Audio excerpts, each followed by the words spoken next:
बिस्मिल्लाहिर्रहमानिर्रहीम, अस्सलाम वालेकुम। आप देख रहे हैं प्रोग्राम पब्लिक ओपिनियन और मैं हूं आपके साथ ज़रिया बिरफा। नाज़रीन, पाकिस्तान और अफगानिस्तान के दरमियान जंगबंदी अगरचे वक्ती तौर पर एक बड़ी पेशरफ्त है, लेकिन इसके पायदार रहने के हवाले से खदशात ताहाल बरकरार हैं। वज़ीर दिफा ख्वाजा आसिफ का ये कहना है कि मुआहिदा अफगान सरजमीन से दरअंदाजी न होने से मशरूत है। इस बात का सबूत है कि इस्लामाबाद को अब भी तालिबान रजीम पर मुकम्मल एतमाद नहीं है। सवाल ये है कि क्या अफगान हुकूमत वाकई कलदम तंजीमों खुसूसन फितनतुल खवारिज के नेटवर्क को काबू में रख पाएगी।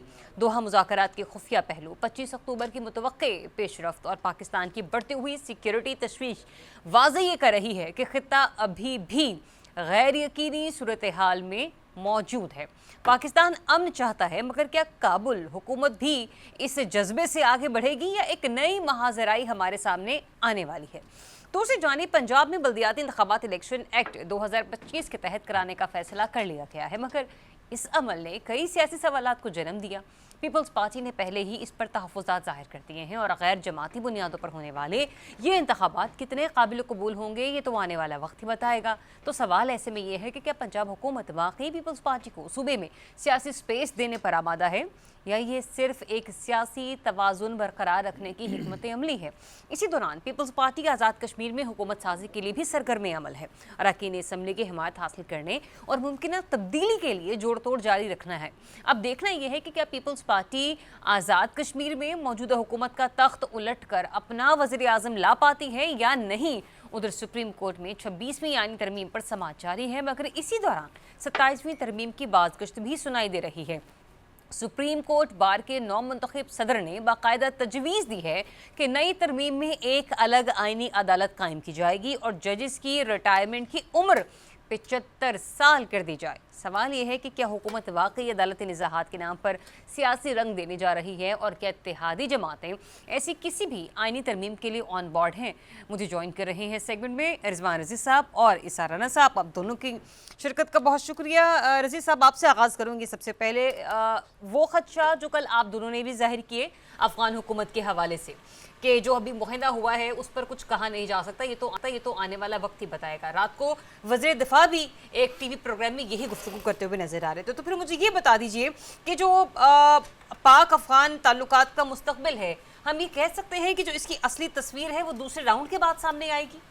देखिए, कल के हमारा ये प्रोग्राम का वो जो क्लिप था वो वायरल हुआ, तो हमें जो ज़राए हैं जिन्होंने वो ख़बर दी थी उन्होंने ये बताया कि देखिए, चूँकि दोनों फ्रीकैन के दरमियान ये अंडरस्टैंडिंग हुई थी कि आप इस मुआहदे की तफसीलात पब्लिक नहीं करेंगे, तो आप भी ज़रा हाथ हल्का कर दें। तो फिर मैंने उसके ऊपर फर्दर डिटेल नहीं देनी। लेकिन एक बात जो इस वक्त हो रही है जब हम ये प्रोग्राम कर रहे हैं जी, वो ये है कि पाकिस्तान ने, और ये मैं सॉलिड खबर की बुनियाद पे आपसे बात कर रहा हूँ, सही तज्जिया नहीं खबर है ये। हो सकता है कि ये नशर ना हुई हो पाकिस्तान के मीडिया पे अभी तक, लेकिन जो खबर बताई है ज़राए ने वो ये है कि 9 ट्रेनिंग कैंप दहशत गर्दी के इनिशली कमिट किए गए थे कि वो बंद किए जाएंगे। पाकिस्तान का एक वफ्द इस वक्त अफगानिस्तान में है और 5 का वो दौरा कर चुका था जब मुझे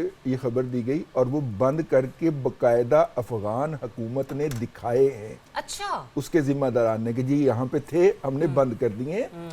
बाकी 6 की तरफ वो रवाना था जब मेरे से इंफॉर्मेशन शेयर हुई है, और 3 की तरफ उन्होंने और जाना था। ये बात ज़हन में रखी जाए। फितनतुल ख्वारिज BLA का जो कमांडर है बशीर ज़ेब, उसकी हवालगी का मुतालबा था। वो हमें हमारे वफ्द को बताया गया कि वो तुर्कमानिस्तान फरार हो चुका है इस खबर के बाद कि पाकिस्तान ने उसकी हवालगी का मुतालबा किया था। ठीक। ताहम 11 दीगर अफराद जिनकी निशानदेही की गई थी कि वो अफगानिस्तान में मौजूद हैं, वो ये वफ्द बाकायदा ले के वापस आ रहा है। ये वो दहशत गर्द थे जो पाकिस्तान में मुख्तलिफ दहशत गर्दी और तोड़ फोड़ की सरगर्मियों के अंदर मुलव्वस थे, और हुकूमत पाकिस्तान ने नामजद किया था। हुकूमत पाकिस्तान ने पॉइंट आउट किया था 49 अफराद को, उनमें से 11 उन्होंने हमारे हवाले कर दिए। तो ये जो मुआहिदा हुआ था, आपने खबर दी है उस पर मैं आपसे मुख्तसर सा छोटा सा सवाल है। जी जी जी रज़ी साहब, इस खबर और इन इत्तलात के मुताबिक आप का तजिया ये मानने पर राजी होता है आपका दिल कि जो अफगान तालिबान है वो इन मुज़ाकरात को, इस मुआहदे को संजीदगी से देख रहे हैं? जी बिल्कुल। मैं तो ये जो मुझे खबर पता चली और बड़े जिम्मेदार जराए ने बताई है ये खबर, तो इसका मतलब ये है कि ये पीस एग्रीमेंट आगे बढ़ रहा है। ठीक है। और ये भी मैं आपको बता दूं कि जो तोरखम अंगूर अड्डा और चमन के ऊपर जो दोनों अतराफ के दरमियान ट्रैफिक रुकी हुई है, इस दौरे के बाद अर्जेंट बेसिस पे उसको भी बहाल करने के इंतजामात शुरू हो जाएंगे। ये पहली शर्त थी जो उन्होंने पूरी की है और हमें इसे अप्रिशिएट करना चाहिए। ठीक है, बिल्कुल। ह्यूमिलिएशन नहीं है, ये अमन की जीत है। और अमन अगर आता है इस खित्ते के अंदर तो जो 3.5 करोड़ अफगान हैं और इधर 25 करोड़ पाकिस्तानी है, दोनों की जिंदगियों के अंदर आसानी होगी और हमें इसको अप्रिशिएट करना चाहिए। अच्छा, आपकी इस सवाल का जवाब तो मैं इसार राना साहब से लूंगी, लेकिन इसार राना साहब एक इजाजत दे दीजिए। जो आपने शुरू में बात की थी ना रजी साहब, कि कहा गया कि कुछ चीज़ों को आप क्या कहते हैं पर्दे में ही रहने दें, भी इतना जाहिर ना करें, मुझे फिर लगे हाथ ये भी बता दीजिए इसके पीछे क्या हिकमत अमली हो सकती है कि मुआहदे की जो खदोखाल हैं या मुआहदे की जो शिकें हैं उन्हें अभी पब्लिक नहीं किया जा रहा? उसकी वजह यह है कि बहुत सारी कुछ चीज़ें उसमें ऐसी हैं जिसके बायस अफगानिस्तान की जो हुकूमत है उस पर दबाव इंटरनल और एक्सटर्नल आ सकता है, जो उन्होंने पाकिस्तान के साथ कमिट की हैं, और वाइस वर्सा पाकिस्तान ने भी कुछ ऐसी बातें कमिट की हैं जिसकी बुनियाद के ऊपर पाकिस्तान हुकूमत पे प्रेशर बढ़ाया जा सकता है। और वो जो एक्सटर्नल कुव्वतें हैं जो कि नहीं चाहती अमन हो, वो उसको एक्सप्लॉइट कर सकती हैं। इसलिए कहा गया कि जब ये एग्जीक्यूट हो जाएगा 80% तक, तो तब आप बता लीजिएगा। फिलहाल जरा थोड़ा सा इसकी मजीद डिटेल के ऊपर ना जाया जाए। ठीक है जी। अच्छा सारन साहब, आपने भी गुफ्तगू सुनी और वो इंटेलिजेंस शेयरिंग जो अभी रज़ी साहब ने हमें दी आपने भी सुनी। मुझे ये बता दीजिए, मैंने खबर शेयर की है, इंटेलिजेंस शेयरिंग नहीं। तो सर ये इंटेलिजेंस शेयरिंग की बेस पर ही मिलती है ना? नहीं खबर है, वरना तो ये फिर हर सहाफ़ी के पास होती है। क्यों राना साहब? सहाफ़ियों के लीक्स होने चाहिए ना। तो मैं भी तो यही आपको कह रही हूँ। अच्छा चले जी, ये तो आप ऐसे कह रहे हैं कि जैसे चलते फिरते किसी को वो रेडी बांध ने वो जो मकई चने भून रहा हो तो उसने आपको बता दिया, वैसे भी बात नहीं है। देखिए मैं कोई आज उठ के तो नहीं बैठे ना, मुझे तो 34-35 साल हो गए। क्रेडिट दे रही हूँ तो आपको। हमारे तो कई स्टूडेंट भी ऐसी ऐसी जगह पे पहुंच चुके हैं कि जहां से इंफॉर्मेशन आ जाती है। चलें जी। अच्छा राना साहब, मुझे ये बताइए, जैसे रज़ी साहब ने कहा ना कि हमें किसी को ह्यूमिलिएट नहीं करना, अगर इस किस्म के स्टेप्स लिए जा रहे हैं तो हमने उनको वेलकम करना है ताकि खित्ते का अमन बरकरार रहे। यहाँ पर हमारी तरफ से भी अब एक चीज़ है, फॉर इंस्टेंस अफगान तालिबान पूरी संजीदगी जाहिर करती है, मामलात को आगे लेकर चलती है, लेकिन टीटीपी का तो भरोसा नहीं है। टीटीपी अगर अपनी हदूद से फिर एक बार तजावुज करती है, दरअंदाजी करती है, जैसे कि ख्वाजा आसिफ साहब भी कह रहे हैं, तो फिर मुझे ये बताइएगा कि क्या हमारे पास इतना मार्जिन मौजूद है कि हम तालिबान हुकूमत को थोड़ा सा एक पैसेज दे सकें, एक रास्ता फ्राहम कर सकें, या हमें फौरी तौर पर कार्रवाई ही हमारा रद्द अमल होगा? देखिए तालिबान की जो क़यादत है ना वो स्कैटर्ड है, कुछ इंडिया की गोद में है और कुछ हमारे साथ खड़े हैं। ठीक। जो इंडिया की गोद में वो भी वही लोग हैं जिन्हें हमने ट्रेन किया या जो हमारे यहाँ ही पल बल के जवान हुए। कोई भी हो, उनके बहन भाई, उनके रिश्तेदार अजीज भी इस वक्त भी पाकिस्तान के अंदर ही हैं और हमसे ज़्यादा खुशहाल हैं। तो बात यह है कि ये लड़ाई अफ़गानिस्तान की कहीं पे भी ये पाकिस्तान और तालिबान रजीम के दरमियान नहीं है। मेरी ज़ाती राय है, मेरे भी सोर्स हैं लेकिन मेरे हैं इंटरनेशनल। अच्छा। हाँ, रजी के मुकामी सोर्स हैं, तो वो इन्हें अंदर की खबर यहाँ की देते हैं, ठीक है ना। मैं आसमान से जुड़ा हुआ हूँ तो मुझे इंटरनेशनल सोर्सेज से ये खबर मिली है कि जो मुआहदा आप पर्दे में रहने दो, पर्दा ना उठाओ, पर्दा जो उठ गया तो भेद खुल जाएगा, तो वो भेद हमें भी पता है। अच्छा। अल्लाह मेरी तौबा भी करे। हाँ, वो क्या कहते हैं, ब्रेक में कहूँगा ना, वो अंगड़ाई लेके कहूँगा। अच्छा, तो वो कहते हैं ये भेद हमें भी पता है जो आप छुपाने की कोशिश कर रहे हैं। असल लड़ाई बात जो मेरा कहना है वो ये कि क्या ये लड़ाई अफगान रिजीम और हमारे दरमियान नहीं है, उनसे हमारी कोई लड़ाई नहीं है। लड़ाई उन लोगों से है, दहशतगर्दों से, तकरीबकारों से जो अफगानिस्तान की सरहद पे मौजूद हैं, जो इंडियन फंडेड हैं या किसी और मुल्क के फंडेड हैं, ठीक है ना। जो लड़ाई भी करवाता है और सुलह भी करवाता है, सही। जो 6-7 अरब का डॉलर का असला भी छोड़ जाता है और मासूमियत से कहता है हाय हम वो असला वहां भूल गए, और उस मासूम को सामान यानी भूला है। पता नहीं होता कि ये 7-8 अरब का असला किस पे इस्तेमाल होगा, और वो उन्हीं के हाथ लगता है जिन्होंने पाकिस्तान के खिलाफ दहशतगर्दी करनी होती है, ठीक है ना, हैरत अंगेज तौर पे। और वो इतना मासूम है कि वो कहता है नहीं हम खिते में अमन चाहते हैं और मेरा काम तो लड़ाइयाँ खत्म कराना है। उसको तो रोज अब फोन आ रहे हैं मियाँ बीवी के कि हमारी लड़ाई हो गई, वो सुलह करा दो, और ट्रम्प कहता है मैनू माफ करो मैं ये वाली लड़ाई नहीं बंद करानी, ठीक है, मैं वो लड़ाइयाँ बंद कराता हूँ जो शुरू कराता हूँ, सही, ठीक है ना, मैं वो लड़ाइयाँ बंद कराता हूँ, किसी का भार मैं नहीं उठाता, हाँ अपना भार सो ये सारा कुछ जो है अब आप समझे कि पाकिस्तान इंतहाई मुखलिस है, और मैं अफगान रिजीम के जो जिम्मेदार हैं उनको भी, उन पे भी उसने जन रखता हूँ, लेकिन असल में जो दरमियान के लोग हैं जो इस खित्ते के अंदर, आप क्या समझिए कि भाई ये सुलह हो जाएगी, ये बहुत अच्छे बच्चों की तरह रहने लग जाएंगे, कुछ दिनों बाद आप ये मेरी इस प्रोग्राम की बात याद रखिएगा, ज्यादा दिन दूर की बात नहीं होगी। सर्दियों गुजरने का तो कल उन्होंने कह दिया और आप भी ये कह रहे हैं कि नहीं, मैं सर्दियों से पहले की कह रहा हूँ। अच्छा, ठीक है, आप देख लीजिए शरारत वो होगी, हमेशा जंग बंद कर देते वो हैं, तो रूस हम भी हो अमेरिका हो हर एक के साथ वो हम भी बहुत सारी जगह जगहों पे अपने हाथ खींच लेते हैं सर्दियों के अंदर, ऐसी बात नहीं है। सर्दियों के अंदर क्योंकि ठंड की वजह से सबके हाथ जेबों में चले जाते हैं, और हमारे तो वैसे भी जा रहे हैं, IMF से पैसे आ रहे हैं, तो जेब गर्म होगी हमारी, तो हमारे तो हाथ वैसे ही बाहर नहीं निकलेंगे। लेकिन फिर भी मैं आपको बताऊं कि ये सिलसिला रुकने वाला नहीं है। पाकिस्तान जितनी मुखलिसाना कोशिश कर रहा है, हाँ इस सारी गेम में एक बात हुई है, पाकिस्तान ने पहली दफा अफगानिस्तान को ये बताया कि हम अगर जवाब देने पे आए तो तुम संभाल नहीं सकते। पहली दफा मैंने ये देखा है, हमने ये मैसेज कन्वे किया उन्हें कि हम तुम्हें कुचल भी सकते हैं, हम तुम अगर उंगली उठाओगे उंगली तोड़ भी सकते हैं, लेकिन हम चाहते हैं कि इस खित्ते में अमन रहे क्योंकि वो हमारे मुफाद में है, और हम तुम्हें गले भी लगा, हाँ, और लगाया हुआ है ना, हमने पिछले 30-40 सालों से उन्हें गले लगाया हुआ है, ठीक है। सो मैं ये समझता हूँ कि ये जो मुआहदा हुआ है, अल्लाह करे इसके ऊपर पूरी तरह अमल हो, लेकिन क्योंकि इसमें हमारे ख्वाजा आसिफ साहब है ना, तो इसलिए मुझे ना क्रेडिबिलिटी थोड़ी हिलती हुई नजर आती है, क्योंकि मेरे ख्याल से क्यों ना वो चंद रोज तक, जब तक यहाँ पे सीज फायर है, वो इंटरव्यूज पे सीज फायर करके किए रखे। इसकी क्लैरिटी आएगी जब DG ISPR इस पे बात करेंगे, तब मैं करूंगा, क्योंकि ख्वाजा आसिफ साहब के कोई ही बयान पे इसलिए यकीन नहीं करता कि वो मुझे ऐसा लगता है कि फॉर्म 47 टाइप बात कर रहे हैं। अच्छा। तो जब DG ISPR इस पे बात करेंगे तो ज्यादा सूरत हाल क्लियर होगी। चलें, होपिंग फॉर द बेस्ट, कि उम्मीद जो है वो अच्छे की थी, और आइंदा आने वाला जो 25 अक्टूबर का दिन है इंपॉर्टेंट तो वो भी है। लेट्स होप के मामला जो है वो बेहतरी की जानी बढ़े। एक ब्रेक लेते हैं, आपको फिर से ज्वाइन करेंगे, स्टे ट्यून्ड। जी वेलकम बैक वंस अगेन। नाज़रीन, नया बल्दियाती निज़ाम 2025 दिसंबर बल्दियाती इंतखाबात, ये तो इलेक्शन कमीशन की तरफ से दी गई एक डेट है, लेकिन डेट क्या मैं कहूँगी मंथ की अनाउंसमेंट है, लेकिन यूँ कह लीजिए कि इसके लिए तैयारियाँ जो हैं वो हो चुकी हैं। सियासी जोड़ तोड़ तो मैं इसे नहीं कहूँगी, मैं आईनी जोड़ तोड़, कानूनी जोड़ तोड़ इसे मैं ज़रूर कहूँगी।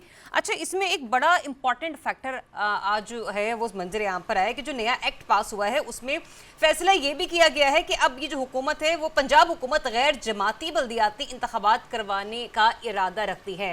राना साहब, इसके लिए तो स्पेसिफिकली मैं आपकी तरफ आऊँगी, लेकिन जरा मैं रजी साहब से सिर्फ एक बात जान लूं कि अभी जो इन्होंने एक एक्ट पास करवाया रजी साहब, उसमें पीपल्स पार्टी को तो ऑन बोर्ड नहीं लिया गया ना, कि क्या कानून है कि जिसकी बिल की मंजूरी दी गई है पंजाब से।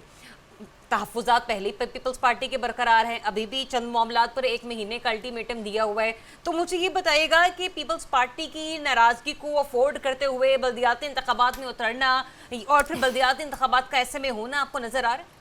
देखिए, पीपल्स पार्टी तो तब मुतालबा करे ना जब उसने सिंध में मुकामी हुकूमतों के इंतखाबात करवाए थे, तो उन्होंने मुस्लिम लीग नून से कोई मशवरा किया हो या पूछा हो, तो फिर तो वो ये डिमांड करे कि जनाब आप पंजाब में हमसे पूछें। जब उन्होंने उसके हवाले से कुछ नहीं पूछा और अपने मेरा इंतखाब मेरी मर्जी के असूल के तहत उन्होंने इंतखाबात करवाए और अपने असर और रसूख को ग्रास रूट लेवल तक ले गए, तो अब उनको नेचुरली पंजाब हुकूमत ना इतना कोई स्पेस देगी और देना भी नहीं चाहिए, क्योंकि उन्होंने जब अपने इंतखाबात अपने सूबे में अपनी मर्जी से करवाए हैं तो पंजाब हुकूमत का भी हक बनता है। नंबर एक बात। सर उसूली तौर पर देखा जाए तो आपकी बात एक तरीके से समझ आ रही है। हाँ। यही मामला वो फ्लड इफेक्टीज के हवाले से भी था और उन्होंने लेकिन नहीं माना। अब आप देखिए, मैं आपको फ्लड इफेक्टीज का छोटा सा बता दूं, 90,000 लोगों को 100 अरब रुपया देना है। 28 अक्टूबर से सर्वे मुकम्मल हो रहा है, लेकिन डिलीवरी अभी से शुरू हो गई है।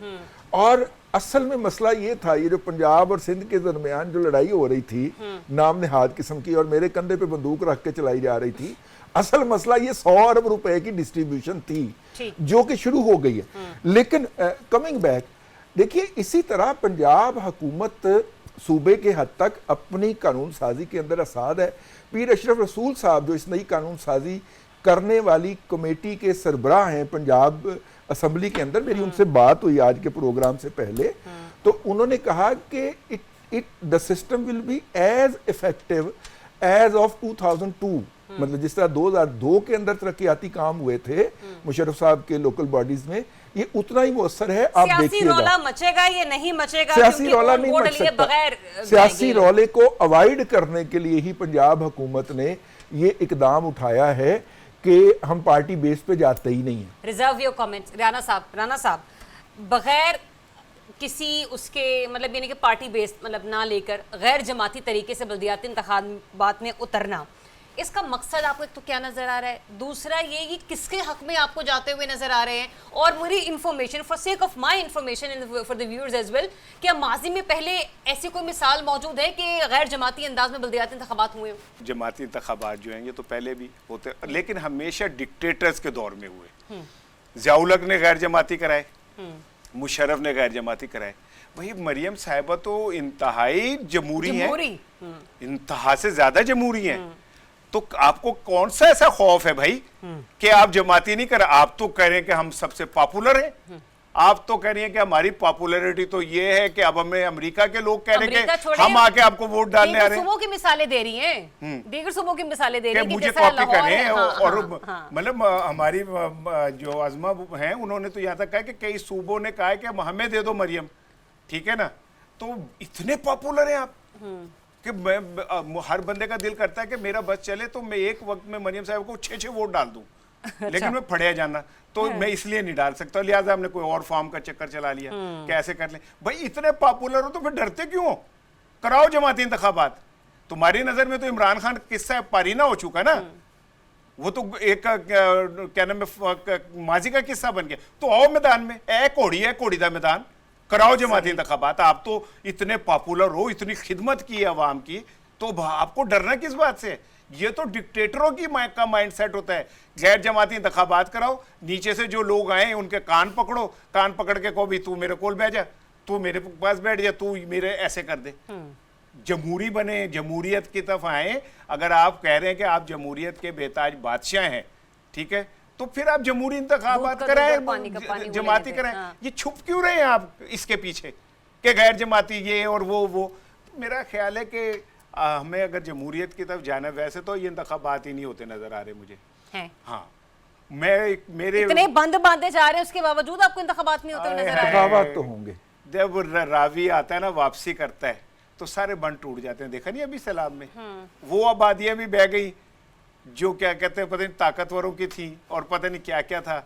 ठीक है, मैं बोलूँगा फिर रजी में मुझे कहेगा कि नहीं वो ऐसा नहीं था भाई, मैं इतना ही रखूँगा, मैं साफ बता दूँ।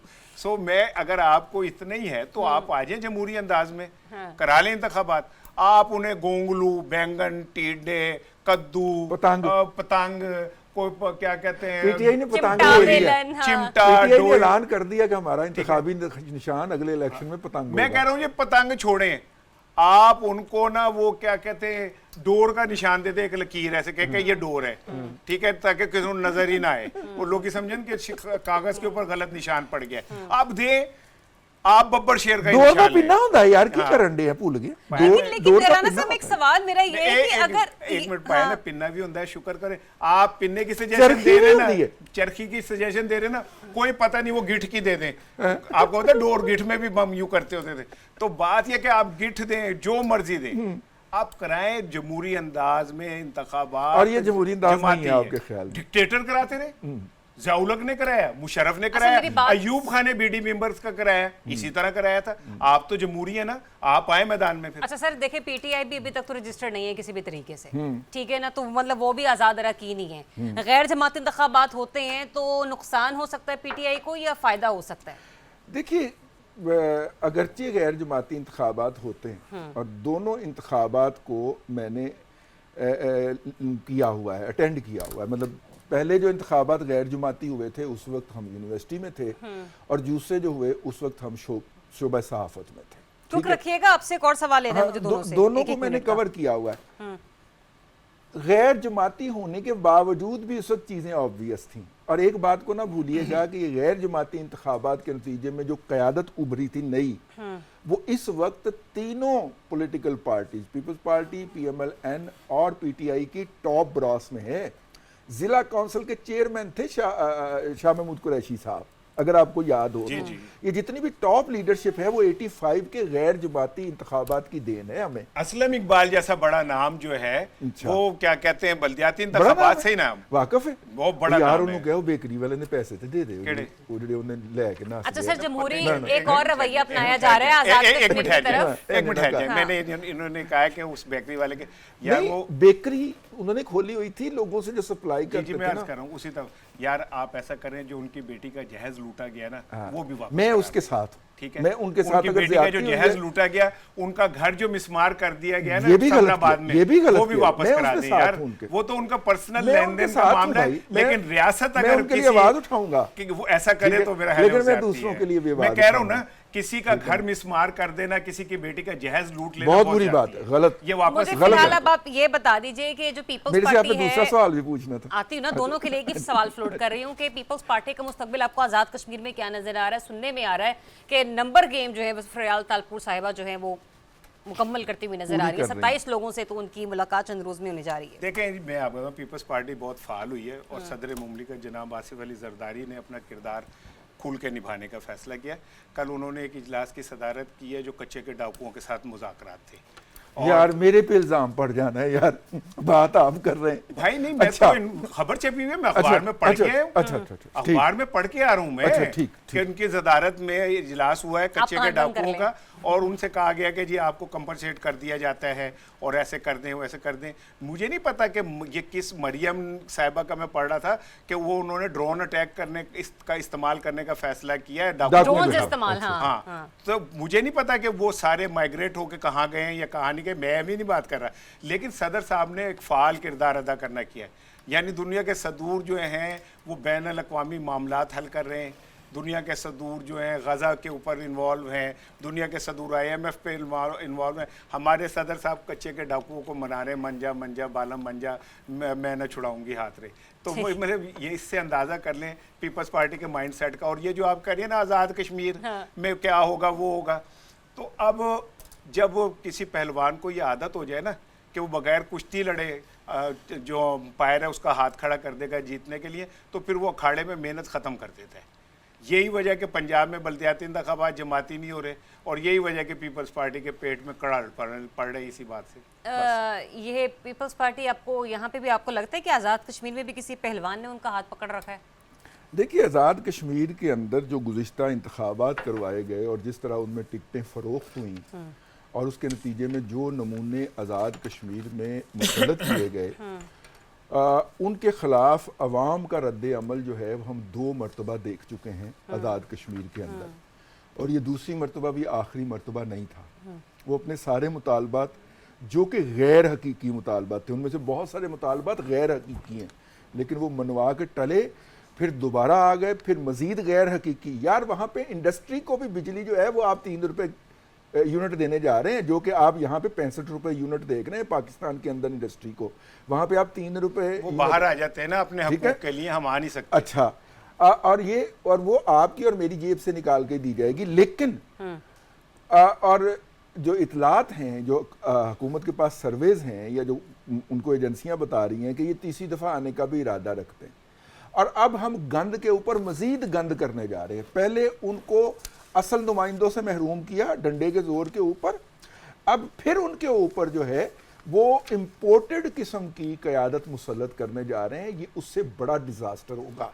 अगर ठीक। इस तरह की कोई हरकत की जाती है तो ठीक। मेरा ख्याल है कि आज़ाद कश्मीर के अंदर अमन करने का वाहिद हल जो है वो नए इंतखाबात हैं जो आज हों। मतलब कोई बात नहीं, 3 साल 3.5 साल तो उस हुकूमत को हो चुके हैं, तो अर्ली इलेक्शन करवा दीजिए। ठीक, रेफरेंडम असल होना- नुमाइंदों के ओके। पास एक जुमला और असल मैं भी नुमाइंदों के Quickly पास मुझे है। ब्रेक की तरफ मैं बढ़ना है, कर रहा हूं। वो ये है कि ये भी रवायत ख़त्म कर दें कि अगर विफाक में हुकूमत ख़त्म हो जाती है किसी जमात की, हाँ। तो जो आज़ाद कश्मीर की हुकूमत है उसको भी डंडी पट्टी ख़त्म और करा गिलगित दें। बल्तिस्तान ये की। आप क्या मैसेज देते हैं दुनिया को? हम कह रहे हैं आज़ाद कश्मीर देखिए ना, आज़ाद है, हाँ। और अगर ये तासुर बने रजी साहब कि अगर नून लीग की हुकूमत खत्म हुई है तो वहाँ नून लीग की अगर के हुकूमत है तो उसे खत्म करा वो देंगे। तो हो चुकी ना एक मरतबा, फिर भी बात नहीं बन रही। अब आप देखिए अब ना, पीटीआई की भी खत्म की ना इन्होंने इसी तरह। आपने गिलगित बल्तिस्तान के लिए एक ऐसा बंदा वाकंट से एक्सपोर्ट किया चीफ मिनिस्टर बनाने के लिए जिसके खिलाफ कई क्रिमिनल केसेस थे, और वो वहां पे आपने चीफ मिनिस्टर बना के बैठा दिया। तो नहीं खैर बुरी वो बात है। क्राइटेरिया तो ठीक अब है। हुक्मरानी का चलो यही से रह पॉइंट गया। पॉइंट आपका आगे अगला भी सेगमेंट बड़ा इंपॉर्टेंट है, उस और गेस्ट भी ज्वाइन करेंगे। एक ब्रेक लेते हैं, आपको फिर से ज्वाइन करते हैं। Stay tuned. Welcome back once again. नाज़रीन, 26वीं आईनी तरमीम के हवाले से सुप्रीम कोर्ट में समाअत जारी है। जजिस के तहफ़्फ़ुज़ात हैं, सियासी जमातों के तहफ़्फ़ुज़ात हैं, लेकिन मीनवाइल 27वीं तरमीम लाने की तैयारियां भी हो रही हैं। और ये बात कोई अब की नहीं है, ये तकरीबन 2-2.5 माह पहले ही हम इस प्रोग्राम में बारहा बात कर चुके हैं। हमारे तज्ज़ियाकार इस बारे में बात करते हुए हमें नज़र आए हैं, लेकिन अब तो ऐसा लग रहा है कि इसके ऊपर वाकई मोहर जो है वो सख्त हो चुकी है, क्योंकि जो चंद चीज़ें सामने आ रही हैं उसमें ये कहा जा रहा है कि अलग वफाकी आईनी अदालत 9 मुंतखब सदर सुप्रीम कोर्ट बार जो है वो ये मुतालबा करते हुए नजर आ रहे हैं।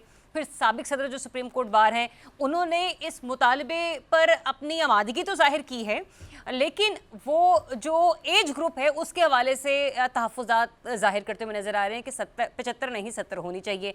ये बात का हवाला मैं इसलिए दे रही हूँ क्योंकि यही वो ग्रुप है अभी जिसने सुप्रीम कोर्ट बार के हालिया इलेक्शन जो है वो जीते हैं। जाहिर सी बात है अब आने वाली आईनी तरमीम में इनका इन्फ्लुएंस जो है वो खासा मददगार साबित होगा। दोनों साहिबान ने क्या कहा, साबिक सदर साहब ने भी और मौजूदा नौ मुंतखब सदर ने भी, जरा सुनिए।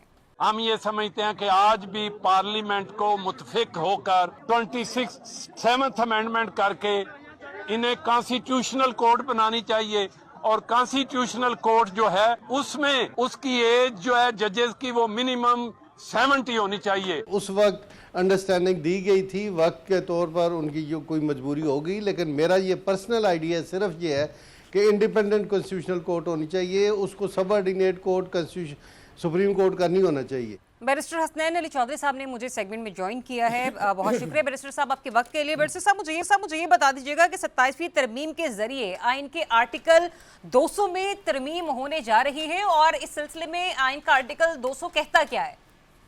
I'll put it very simply जी। बात ये है कि इसमें 3 चीजें बेसिकली की जा रही है। जो 26वीं आईनी तरमीम के अंदर उन्होंने कोशिश की, लेकिन उस वक्त जो थी वो प्रेशर इतने थे और उनकी क्योंकि मेजॉरिटी नहीं थी, तो that couldn't be do. So now what are the 3 things which are trying to be done. Number 1, appointment of जजेस।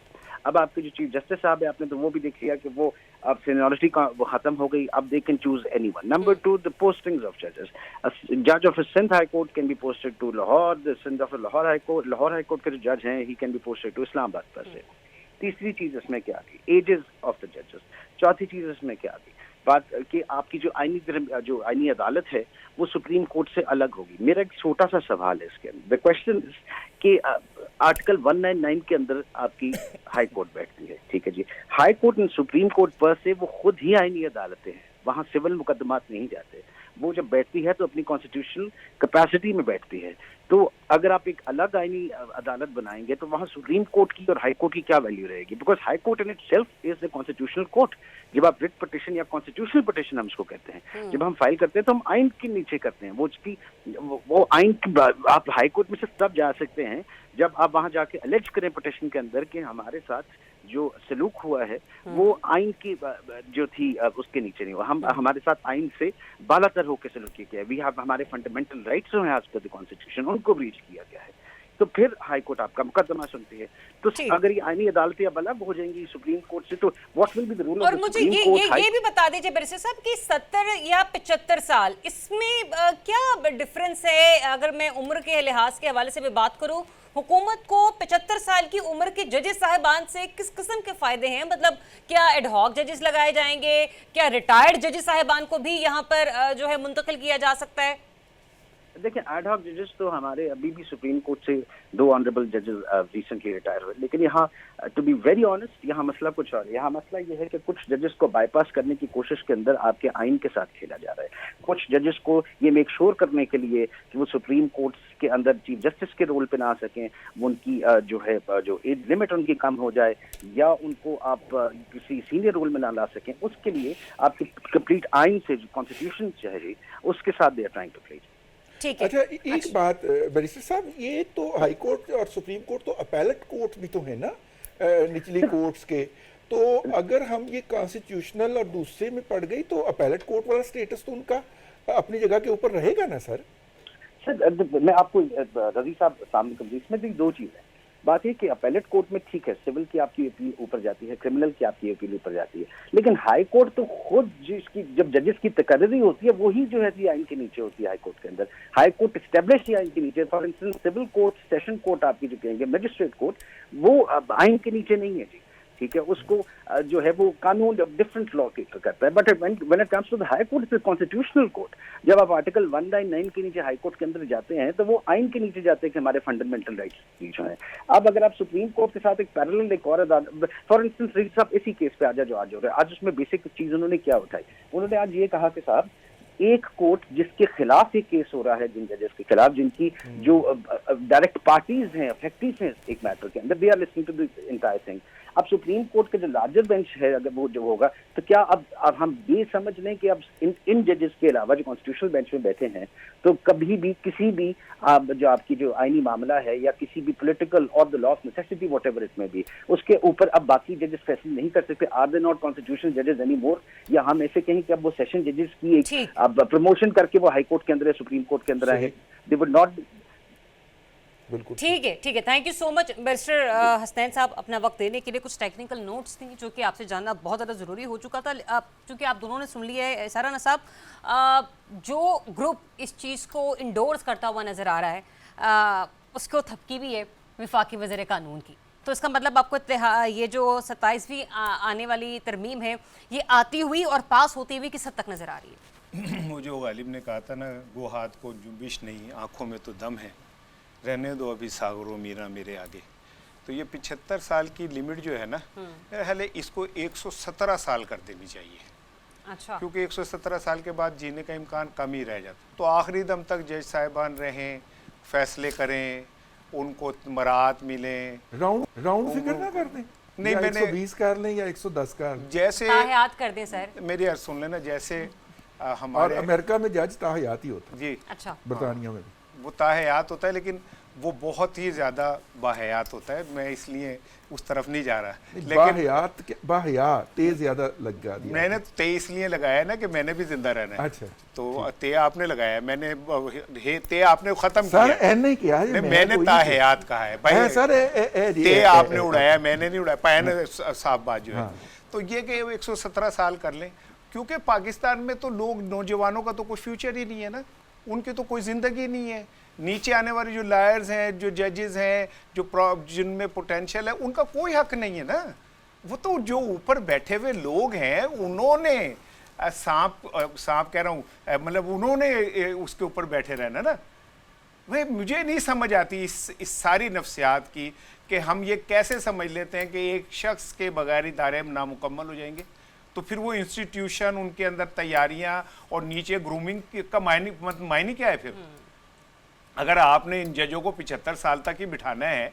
और दूसरी बात यह है कि वैसे तो मैं समझता हूँ कि दुनिया में मेरा ख्याल में इज़्ज़त बहुत बड़ी चीज़ होती है। अल्लाह ने जब आपको सब कुछ दे दिया होता है, आप रिटायर होकर फिर अढ़ाक लग के फिर 2 तनख्वाहें ले रहे होते हैं, उधर से भी लेते हैं। यार मेरा ख्याल है कि एक वक्त आता है कि हमें इन चीज़ों से निकल जाना चाहिए, ठीक है। दूसरी बात यह कि अब ऐसे जजेस में सबका एहतराम करता हूँ, ये हाथ जोड़ के एहतराम कर रहा हूँ कि उनकी कुर्सी खींचने के लिए भी पीछे एक बंदा होता है जिसने हमारी कौमी शनाख्त शेरवानी पहनी होती है, और जब जज साहिबान हिलते हैं तो वो कुर्सी खींचते हैं। तो अगर इतने हम माय लॉर्ड हैं कि हम अपनी कुर्सी भी पीछे धकेलना तौहीन समझते हैं, तो भाई फिर इंसाफ को तो मैं इन्ना लिल्लाहि व इन्ना इलैहि राजिऊन जो हो चुकी है, मेरे कहने से ना कहने से कोई फ़र्क नहीं पड़ता। और अगर आप मंसूर अली शाह और इस तरह के लोगों के रास्ता रोकने के लिए इस तरह का करेंगे कि अब जज सोशल गैदरिंग में नहीं जाएगा, बड़ी देर नाल ख्याल आया तो चलें, जब point आपका जजेस 1.5 जो मिनट हैं रह गया, पार्लियामेंट में सबको जाके उन लोगों के साथ बैठ सकते हैं जिनके उन्होंने केसेस सुनते हैं, तो अब आपको याद आ रहा है ये सारा कुछ। चलें रजी साहब, 1.5 मिनट है, मुझे ये बता दीजिए कि जो सिचुएशन अभी हम देख रहे हैं कि सब कुछ तो हो रहा है जो चाहती थी हुकूमत, जिस तरीके से आईनी बेंच भी केसेस की समाअत करता है, कोई कसर बाकी रहेगी कि आईनी अदालत का क़याम भी ज़रूरी हो चुका है?